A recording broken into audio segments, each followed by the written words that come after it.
Hello friends, আমি doctor Sanjay Kumar modak আপনাদেরকে আবার একটি নতুন ভিডিওতে আমি স্বাগতম জানাচ্ছি। আজকের ভিডিও টপিকস হচ্ছে ডিসমেনোরিয়া। ডিসমেনোরিয়া শব্দটা অর্থ হচ্ছে মাসিক চলাকালীন ব্যথা আর কি, এটা মাসিক থেকে হয়।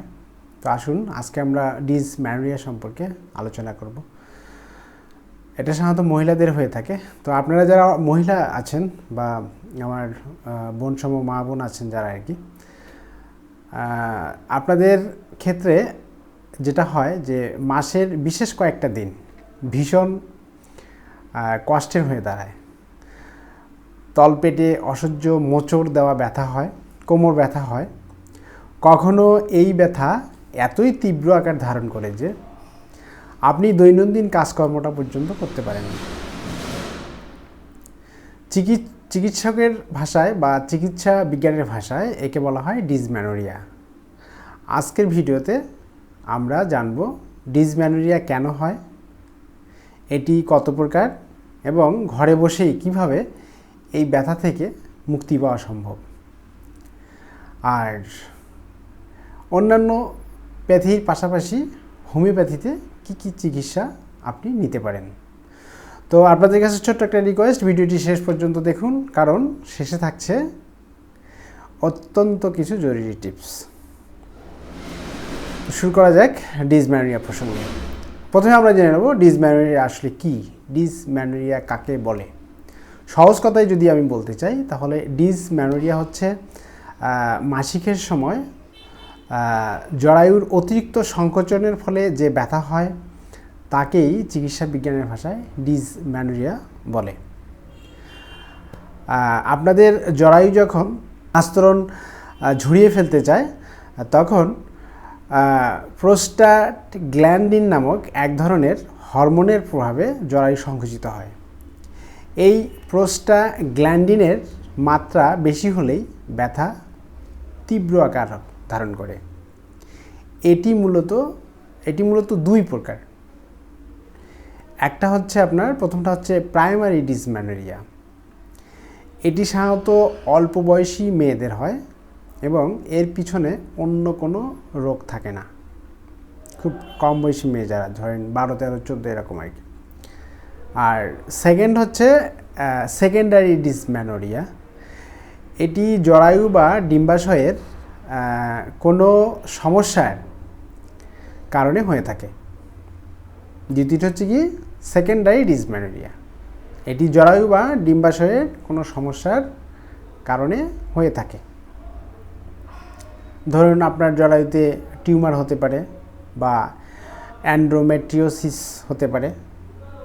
এগুলোর ফলে কিন্তু এই সেকেন্ডারি ডিসমেনোরিয়াটা হয়। কি কি লক্ষণে বুঝবেন যে আপনার ডিসমেনোরিয়া হচ্ছে? আসুন আমরা একটু লক্ষণগুলো দেখে নিই। শুধুমাত্র তলপেটে ব্যথাই নয়, ডিসমেনোরিয়ার সাথে আরও কিছু সমস্যা দেখা দিতে পারে। যেমন আপনার কোমরের নিচের অংশে বা উরুতে ব্যথা ছড়িয়ে পড়তে পারে। ব্যথাটা শুরু হবে কোমরে, কিন্তু সেই ব্যথাটা আস্তে আস্তে আপনার উরুদেশে ছড়িয়ে পড়বে। দুই হচ্ছে আপনার প্রচণ্ড বমি বমি ভাব হবে বা একদম বমি হয়ে যাবে, মাথা ঘোরা বা দুর্বলতা থাকবে। তিন হচ্ছে আপনার লুজ মোশন বা পেটের গোলমাল শুরু হবে, মানে আপনার পাতলা পায়খানা হবে অথবা পেটের গোলমাল শুরু হবে। আসুন আমরা কিছু ঘরোয়া প্রতিকার জেনে নিই। কোন কোন ঘরোয়া প্রতিকারগুলো পেলে আপনারা এই হালকা যে ডিসমেনোরিয়া আছে এখান থেকে আপনার প্রতিকার পেতে পারেন আর কি। তো আপনাদের ডিসমেনোরিয়ার ক্ষেত্রে বা মাসিকের প্রচণ্ড ব্যথার ক্ষেত্রে যদি ব্যথা খুব বেশি না হয়, কি হয়, যদি খুব ব্যথা বেশি না হয়, মানে স্বাভাবিক ব্যথা হয়, তাহলে আপনি নিচের উপায়গুলো ফলো করতে পারেন। সেটা হচ্ছে যে এটা কিন্তু আপনার অনেকটা স্বস্তি এনে দেবে। 1 নম্বর হচ্ছে আপনি গরম সেঁক দেবেন। কিভাবে দেবেন? একটি হট ওয়াটার ব্যাগ বা গরম কাপড়ের ভাঁজ তলপেটে রাখবেন। কি করবেন? একটি হট ওয়াটার ব্যাগ অথবা যদি না থাকে তাহলে গরম কাপড়ের ভাঁজ তলপেটে রাখুন কুসুম কুসুম গরম, যা সহ্য করা যায় এরকম। এটি কি করবে জানেন? এটি আপনার জরায়ুর যে পেশি আছে, এই যে পেশিগুলো সংকুচিত হয়ে আসতেছে বা শক্ত হয়ে আসতেছে, যে জন্য ব্যথা হচ্ছে, সেই পেশিগুলোকে শিথিল করতে সাহায্য করবে। এবং পেশি শিথিল হলে কিন্তু আপনার ব্যথা অনেকটাই কমে যাবে। আর দ্বিতীয় একটা উপায় হচ্ছে আদা চা। আদা কিন্তু ডিসমেনোরিয়ার ব্যথা কমানোর ক্ষেত্রে দারুণ ভূমিকা রাখে। তো এটা কি করবেন? আদা যেটা করে সেটা হচ্ছে আদা কি করে, প্রোস্টাগ্ল্যান্ডিনের যে মাত্রা আছে, যে হরমোন প্রোস্টাগ্ল্যান্ডিন, এই হরমোনের মাত্রা কমাতে সাহায্য করে। এরকম একটা উপকারী একটা জিনিস হচ্ছে আদা। 1 কাপ গরম চা ম্যাজিকের মতো কাজ করতে পারে। 1 কাপ আদা চা, অবশ্যই আপনি 1 কাপ গরম আদা চা খাবেন। 3 নাম্বার হচ্ছে হালকা ব্যায়াম। আজকাল তো আমরা ব্যায়াম করা ভুলেই গেছি। তো আপনাদের প্রতি আমার অনুরোধ থাকবে, ব্যথার সময় খুব ভারী কাজ না করলেও হালকা স্ট্রেচিং বা হাঁটা চলা রক্ত সঞ্চালন বাড়িয়ে দেবে, এবং রক্ত সঞ্চালন বাড়লে কিন্তু আপনার ব্যথা কমে যাবে। এরপর হচ্ছে পর্যাপ্ত জলপান।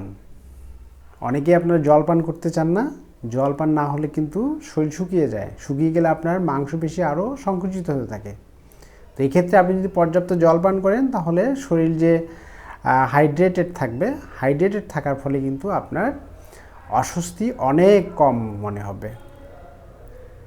তো আসুন এবার আমরা জেনে নিই এই ডিসমেনোরিয়া ক্ষেত্রে আপনি কখন ডাক্তারের কাছে যাবেন, একজন হোমিওপ্যাথিক ডাক্তারের কাছে কখন যাবেন।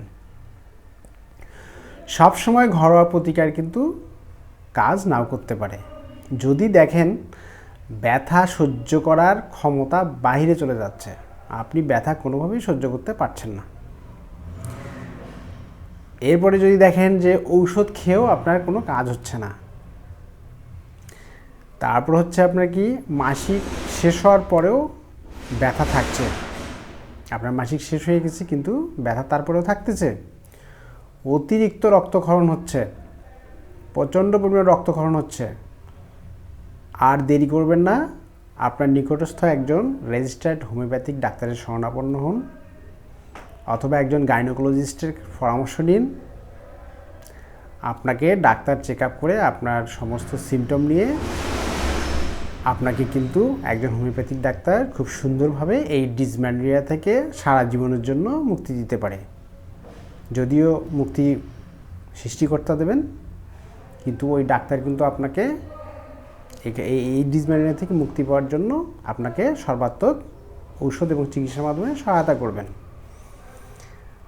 তো দর্শক, পরিশেষে বলতে চাই, মাসিকের ব্যথা কোনো লজ্জার বিষয় নয়। এটি আমাদের শরীরের একটি স্বাভাবিক প্রক্রিয়া, মেয়েদের শরীরের একটি স্বাভাবিক প্রক্রিয়া। তবে সঠিক জ্ঞান এবং সচেতনতা থাকলে এই কষ্ট অনেকটাই কমিয়ে আনা সম্ভব। আজকের ভিডিওটি যদি আপনাদের ভালো লেগে থাকে, অবশ্যই লাইক দেবেন এবং আপনার বন্ধুদের সাথে শেয়ার করবেন। আমার চ্যানেলের পাশে থাকবেন এবং আমাকে কমেন্ট, শেয়ার, লাইকের মাধ্যমে ইন্সপাইরেশন দেবেন, কারণ আপনাদের একটা লাইক, একটা কমেন্ট আমাকে অনেক ইন্সপাইরেশন দেয় এবং নতুন নতুন ভিডিও তৈরি করার অনুপ্রেরণা দেয়। তো আজ ভালো থাকুন, সবাইকে আবারও শুভেচ্ছা।